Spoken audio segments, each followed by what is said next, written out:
Buenas tardes, vamos a continuar con la unidad 6 en la parte de métodos de evaluación de inversión relacionado al valor actual neto y a la tasa de interés de retorno. Entonces, esa tasa interna de retorno también estaríamos realizando hoy. Entonces, relacionado al método de evaluación e inversión, tenemos, son técnicas de evaluación de inversión y entre ellas ya mencioné está el BAN y el TIR. Y el valor actual neto, también conocido como el valor presente neto, es un procedimiento que permite calcular justamente el dinero de hoy determinado justamente en un flujo de dinero efectivo, ¿verdad? Para originados para una inversión. La metodología consiste justamente en ir descontando el momento actual en el cual esa tasa de todos los flujos a futuro para saber si ese proyecto o no va a ser realmente fiable. A este valor entonces posteriormente se va a ir restándole su inversión inicial y de modo que se va a tener el valor real del valor actual neto del proyecto y es uno de los criterios que se utilizan justamente para evaluar proyectos de inversión. Y esto, por ejemplo, en el tiempo cero de los flujos efectivos, se va generando y comparando justamente cuál sería su inversión o el desembolso inicial de inversión, ¿verdad? Entonces, sería de acuerdo a una fórmula relacionada justamente ya a lo que es el valor actual neto, en donde podemos ver que el valor actual neto es la sumatoria de todos los flujos de caja de cada periodo, dividido en este caso por uno, más lo que vendría a ser el tipo de interés que se utiliza, menos lo que vendría a ser esa inversión inicial. Entonces, para entender un poco mejor, también podríamos realizar en el siguiente ejercicio para poder visualizar mejor. Entonces, tienen distintas interpretaciones también lo que es relacionado. ¿Cuánto sale un resultado menor que cero? Entonces, esa inversión produce entonces pérdidas, ¿verdad? Cuando es menor que cero. Pero cuando es mayor que cero, entonces lo que puede hacerse es como ya produce ganancias y está encima de la rentabilidad exigida, entonces ese proyecto se puede aceptar. En caso contrario de que fuese menor que cero, entonces vendría a ser pérdidas y se rechaza. En caso de que fuese igual a cero, entonces no existe ganancias ni pérdidas, entonces se va a ver que el proyecto no agrega el valor que necesitamos en valor monetario, ¿verdad? Entonces va a ir viéndose otros criterios de obtención posterior a eso. Y vemos un ejemplo en donde vemos este gráfico del tiempo en relación justamente en el tiempo y vemos tanto los ingresos o beneficios brutos que son 500, 300, 400, 1, 2 a 5 años y los costos que implica una inversión inicial de 1000 y posterior sus costos, ¿verdad? De 300, 100, 150. Ahí esto pide determinar a 15%. Entonces, lo que vamos a ir viendo ya es el flujo de caja. Este flujo de caja que vemos que es la resta entre el beneficio y el costo, entonces en el primer año como no hay ningún ingreso extra, claro que esa inversión de 1000 va a seguir siendo negativo y el año uno de 500 con los costos, entonces quedarían 200. Entonces solamente hacemos la diferencia entre ingreso y costo para saber el flujo de caja por año que tenemos aquí durante 5. Entonces, una vez que ya sepamos todos los valores, esto utilizamos directamente la fórmula en donde vemos que este primer año es 200, el segundo también, el tercero 250, el cuarto 100 y el quinto es 300. Entonces, como decía, vamos a restar la inversión más ponemos el primer año de los 200, el segundo, el tercero, el cuarto y el quinto, porque son valores presentes a futuros en distintos periodos. Entonces esto quedaría así a 15% al primer año, al segundo, al tercero y al cuarto y al quinto. Posterior a eso, entonces podemos buscar en la tabla el 15% en el año 1, el factor que vemos aquí. El año 2 sería esto, el año 3, 4 y 5. Entonces, una vez que multiplicamos el factor por el flujo de caja de ese año, entonces tendríamos una sumatoria de 695.855, restando con la inversión quedaría negativo de nuevo en 304. Y como vimos, la interpretación del valor del BAM, que está en este caso debajo del cero, entonces es una pérdida, no es factible invertir de acuerdo a esa inversión inicial o a este proyecto.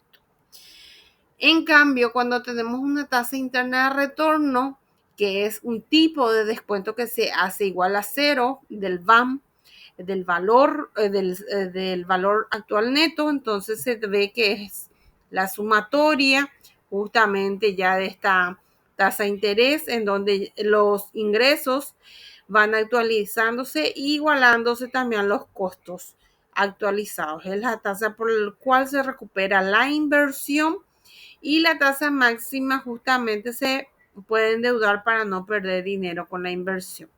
Es la tasa que proporciona un proyecto de inversión y aquella que debe ser utilizada como tasa de descuento en el cálculo posterior.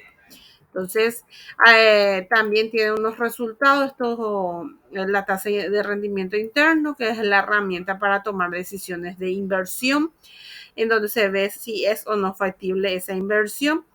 Y cuando sale que el TIR, que es la tasa interna de retorno, es mayor que el TEMAR, que es la tasa atractiva, entonces del mercado, se acepta el proyecto porque el TIR sale un valor positivo, ¿verdad? Y cuando es debajo de la tasa atractiva, entonces se rechaza justamente porque da menos rentabilidad.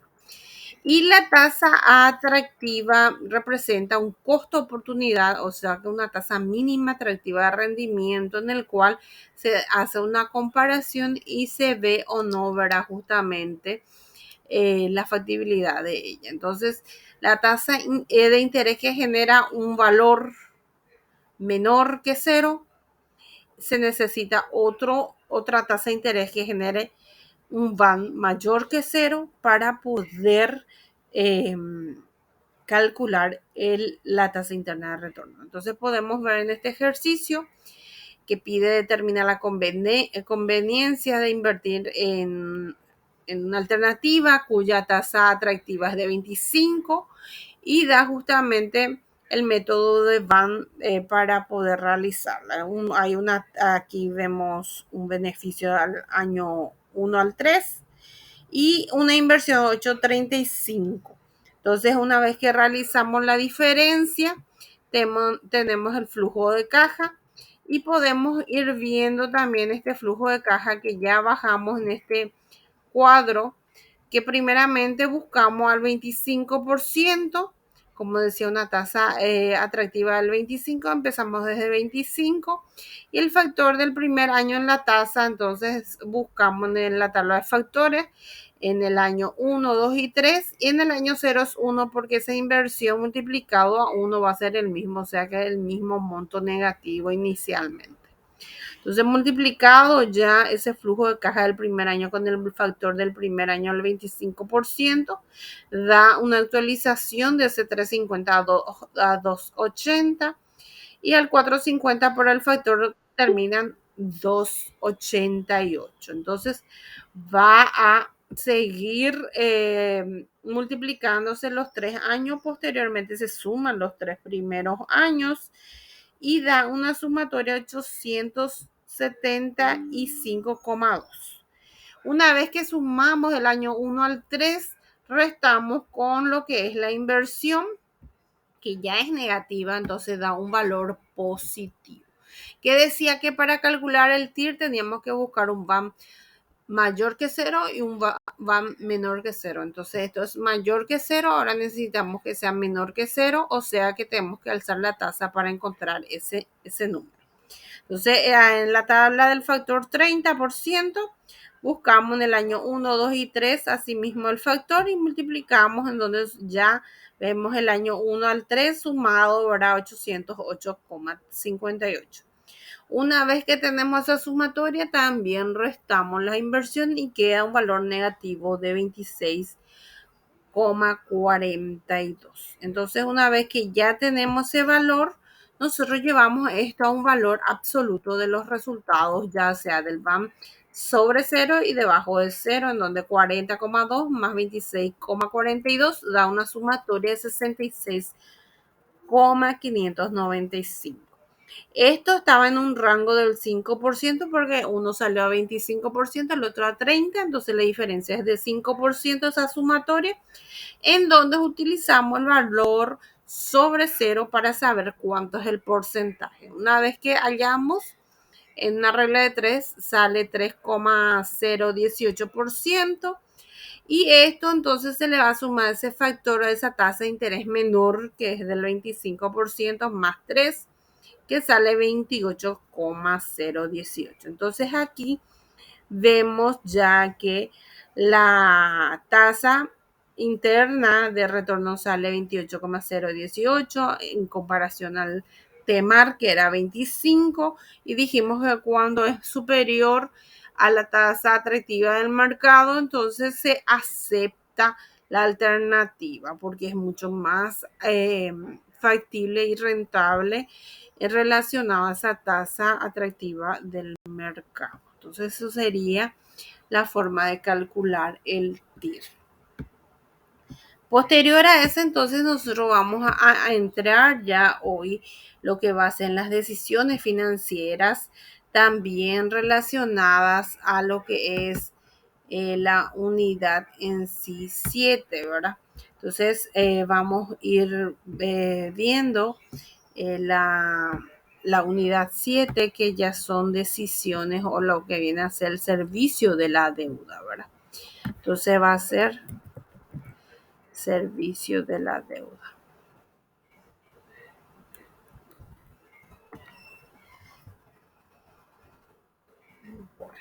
Voy a proyectar la unidad 7.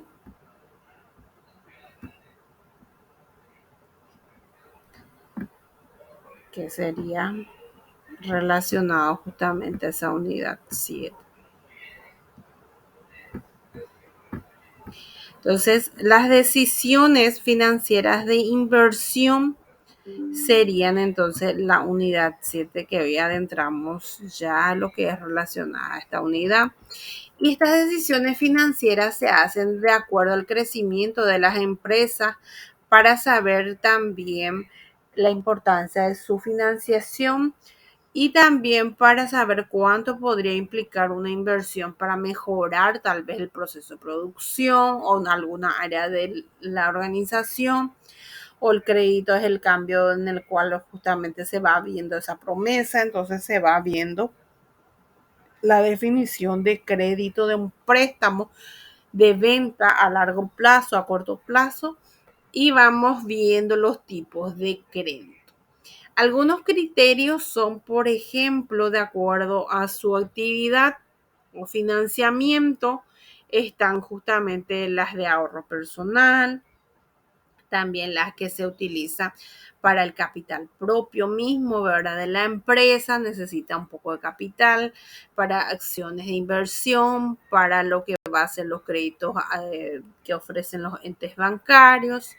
Y también se clasifica en diversos criterios para poder otorgar también estos préstamos a los clientes. De acuerdo a eso, entonces también se tiene que ver la solvencia actual, los planes que se van a financiar, los seguros, las garantías, y hacer que ese efectivo, para hacer efectivo ese financiamiento, entonces se ve esos criterios.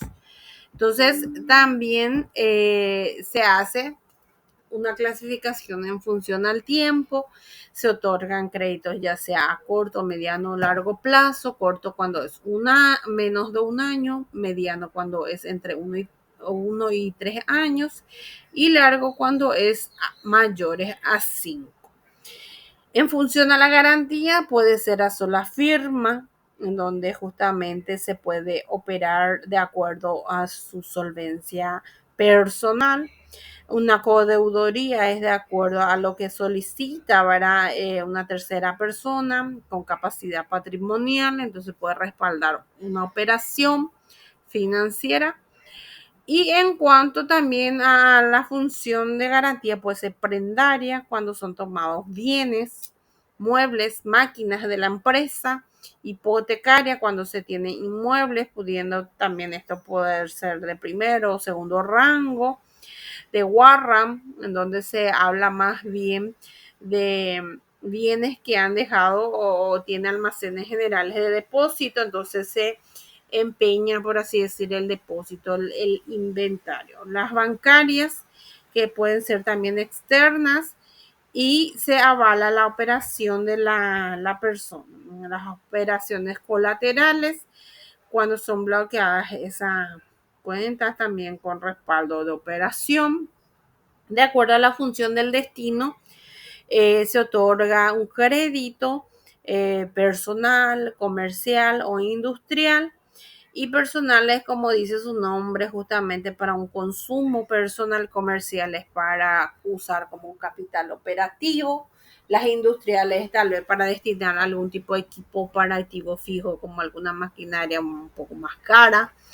Y algunas de las características de los créditos son, por ejemplo, los créditos comerciales, que son deudas interempresas que suelen registrarse como cuentas a cobrar por el vendedor y cuentas a pagar por el comprador. Una fuente de financiamiento que surge justamente entre transacciones ordinarias, y de acuerdo a eso entonces también se incluye una declaración de fecha en el que el comprador está obligado a pagar esa deuda, las condiciones que le da también para poder otorgarle el crédito para el pago del comprador. Y entre los principales factores que se dan para extender o no un crédito, ¿verdad? Plazos que se le da a la otra empresa, de acuerdo justamente a la naturaleza económica del producto. Puede ser, por ejemplo, ventas que son vendidos eh, relativamente a corto plazo en los supermercados, donde se va viendo que esa rotación, ya sea de productos perecederos, es corto, entonces no se puede hablar de 1 o 2, 3, 5 meses, sino de días. Y también de circunstancia al vendedor, en donde también pueden estar financieramente débiles, obligados a pagar justamente los plazos cortos. Y estos son ejemplos, por ejemplo, de las casas de venta, de auto de repuestos. Entre las circunstancias del comprador están los minoristas, que por lo general tienen también esos plazos ligeramente extensos. Los vendedores minoristas también dependen de manera riesgosa, por ejemplo, esos descuentos por pago también. Y los descuentos por compras al contado también son otro de los factores para extender o no un crédito. Entonces se puede tener un descuento por comprar al contado. De acuerdo a eso, entonces se ven las fuentes de financiamientos de acuerdo a ese tiempo corto, mediano y largo plazo, en donde los que son los financiamientos a corto plazo pueden ser créditos comerciales, bancarios, documentos comerciales. Los de mediano plazo son créditos comerciales o créditos rotativos. Los que son de largo plazo son los bonos, las acciones preferentes o preferenciales, las acciones comunes, leasing, arrendamientos en sí, ¿verdad? ¿Y qué son los leasing? Son más bien conocidos como arrendamiento o contrato entre empresas que toman bienes arrendados, y específicamente de acuerdo a esa actividad también se paga un arancel, una cuota que se pone justamente la cantidad que va a tener esa cuota, ¿verdad? El periodo que se va a pagar y posterior a eso también va terminando un valor residual para la compra final del valor de ese bien. Entonces el leasing se considera una forma de financiamiento en donde el banco, la sociedad de leasing, financia la adquisición de un activo, como podría ser un vehículo, un inmueble, una máquina, y esto hace que pueda aumentar una capacidad productiva y o pueda tener que el capital necesario para operar la empresa.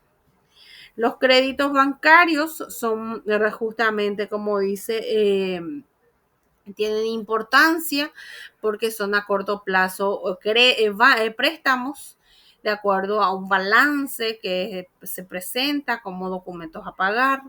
Y esto, por ejemplo, también contiene documentos de deudas ajenas de otros bancos, o sea, sus antecedentes crediticios. Y entre los créditos se pueden ver algunas características como la forma de préstamo, la línea que tiene el nivel al cual puede llegar a pedir ese préstamo, los montos que pueden ser variables o no, el vencimiento, la garantía, el saldo mínimo también a pagar. Entre los documentos comerciales están los pagarés justamente que tienen con otras empresas, puede ser seguro, fondos de inversión, pensión, bancos, y esto tiene un plazo promedio de 180 días en el cual también tiene algunas ventajas como presentar una distribución más amplia y ventajosa, proveen fondos a tasa más baja, el prestatario también se evita los gastos por arreglo financiero con otras instituciones financieras. Y los créditos rotativos también es el compromiso formal de un banco de prestar cierta cantidad de dinero a una empresa durante un tiempo y estos documentos son a corto plazo en donde también puede renovar o aumentar ese préstamo especificando la duración de ese compromiso y se realiza este tipo de operación cuando la empresa no tiene justamente la certidumbre de sus necesidades de fondo y va viendo ese crédito a corto o mediano plazo. Los bonos son instrumentos también financieros que se utilizan para endeudarse, ¿verdad? Ya sean entidades privadas o gubernamentales. Y estas también puede ser emitida por una institución pública para poder justamente dar esos fondos para los mercados financieros. La colocación de estos bonos se da justamente de forma nacional e internacional y puede tener bajo riesgo, tasa baja y un largo plazo. Las acciones preferentes entonces son acciones que se otorgan un derecho especial a un titular, por ejemplo, la participación en beneficios de excedente, acumulación de dividendos o no distribuido en ejercicio a posteriori o el canje de las mismas que sean comunes u ordinarias. Y las acciones comunes son las personas tenedoras de acciones que corren con los riesgos fundamentales de la empresa o institución, en este caso de las tenedoras de bonos, en buenas o malas épocas, ¿verdad? El análisis para dar este crédito existen justamente unas informaciones como el estado contable, donde se puede ver de los últimos años, ver su movimiento, el detalle de los inmuebles, qué es lo que tiene la empresa, si puede tal vez avalar o no con una inmueble para una garantía, un detalle de deudas, con quién debe esta empresa, a quién le debe, cuánto es la proporción. Entonces, de acuerdo a eso, va a ir viendo también otro detalle en relación a su seguro contratado. Esto, por ejemplo, se puede ver el grado de cobertura en donde las empresas tienen algunos riesgos relacionados ya sea de acuerdo a incendios, robos, hurto, entre otros tipos de seguros. Los estatutos sociales también se verifican para ver si es que tal vez le dé facultades con que a la empresa, sus representantes principales, las actas de asamblea y los detalles de banco también, ¿verdad?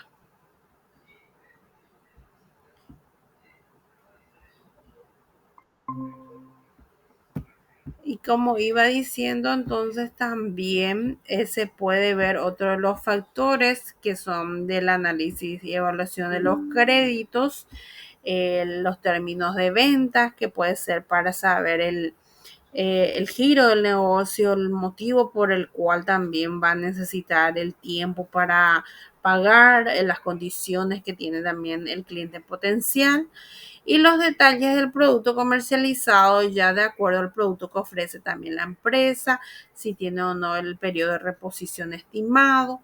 Se verifica también los flujos de caja, en donde ve el movimiento interno, ¿verdad?, de los últimos 12 meses aproximadamente de la empresa.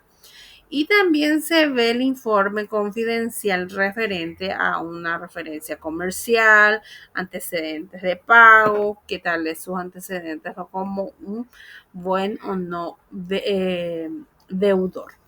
Y los servicios de la deuda están dadas por 3 puntos. El primero de las cuales es la amortización, que va a ser el desembolso gradual de una deuda, y esto es constante en el sistema alemán y se determina justamente el monto total de acuerdo al periodo que va a tener ese crédito. Y la cuota está destinada justamente a devolver parte de ese préstamo, en donde incluye la amortización y el interés durante el periodo, y es constante cuando se utiliza el sistema francés. El servicio de la deuda también se tiene como tercer punto el periodo de gracia que se utiliza, y es el plazo en el cual se le concede, ¿verdad?, un plazo de obligaciones al cliente en donde se puede pagar tal vez solo los intereses y no se amortiza la deuda, o también puede acumularse el capital prestando, ¿verdad?, de acuerdo a ello. Entonces se puede ver la tabla cómo se ve, ¿verdad?, el año, el monto, el interés, la amortización y la cuota, ¿verdad? Y por ejemplo, en el sistema alemán, como dijimos, en donde la amortización es constante porque utilizamos el monto total, que 5 millones es el préstamo, en un periodo de 5 años al 10%. Entonces los 5 millones dividido los 5 años sería 1 millón nuestra amortización. Y esto es lo que plasmamos. La amortización en 5 años son 5 millones. Entonces nosotros tenemos los 5 millones en el año o en el mes que sacamos. Al siguiente mes de 5 millones va a generar al 10% 500.000. Sumado a la amortización quedan 1,5 millones nuestra cuota de ese primer año. Restando de los 5 millones la amortización de 1 millón, quedan 4 millones, el 10% en 400.000, más la amortización en 1.400.000 la cuota. Y para el tercer año de los 4 millones restando la amortización queda en 3 millones, el 10% en 300.000. Y posteriormente sumado a la amortización, esa cuota queda en 1.300.000. De ella los 3 millones se resta otra vez con la amortización, quedando 2 millones, sacando el 10% en 200.000, sumado a la amortización queda la cuota en 1.200.000. Este 2 millones se le resta la amortización y queda finalmente 1 millón.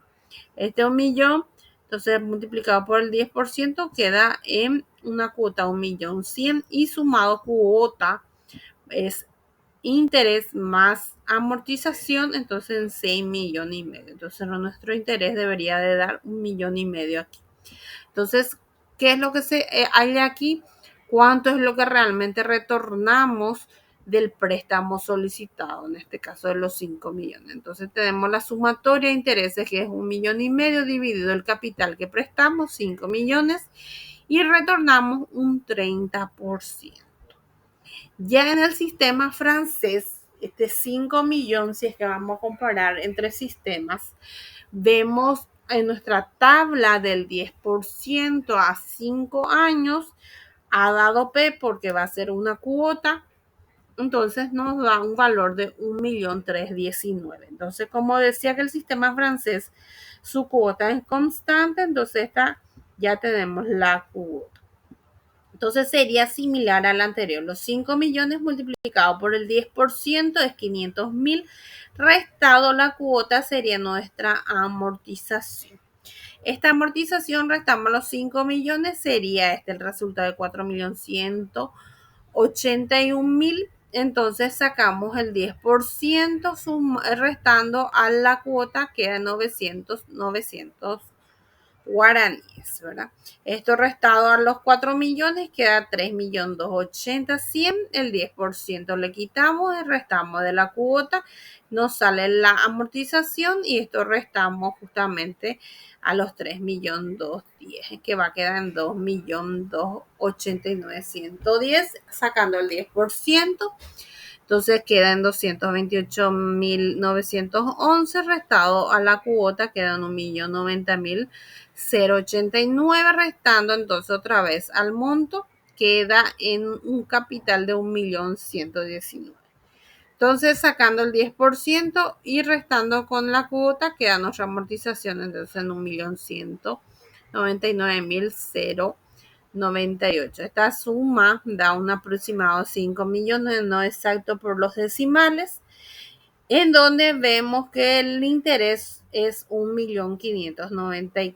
Para poder saber cuánto retornamos del préstamo, entonces sería esto. Dividido los 5 millones, entonces retornamos casi un 32% según este sistema francés. Y por último, tendríamos un ejercicio relacionado a lo que viene a ser el periodo de gracia. Dice cuál sería el monto de la cuota constante, o sea, si habla cuota constante, es un sistema francés.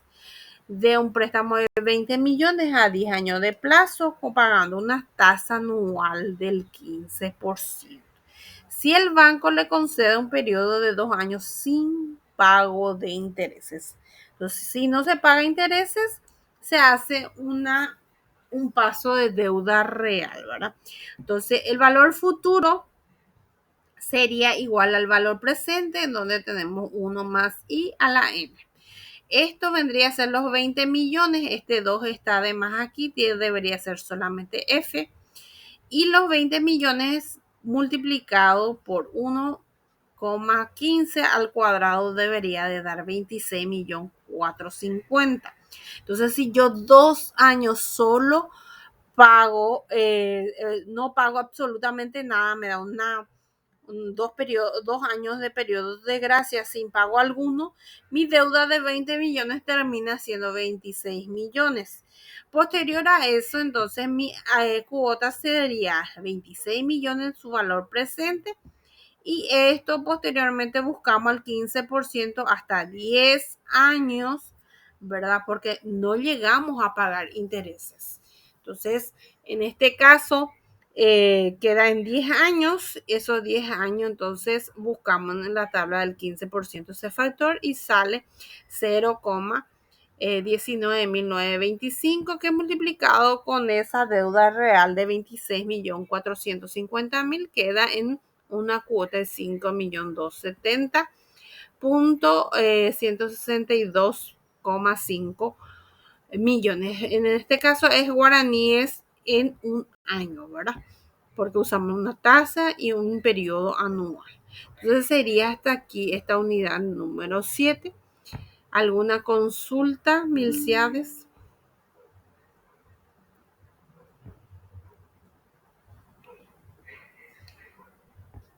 Si no hay dudas.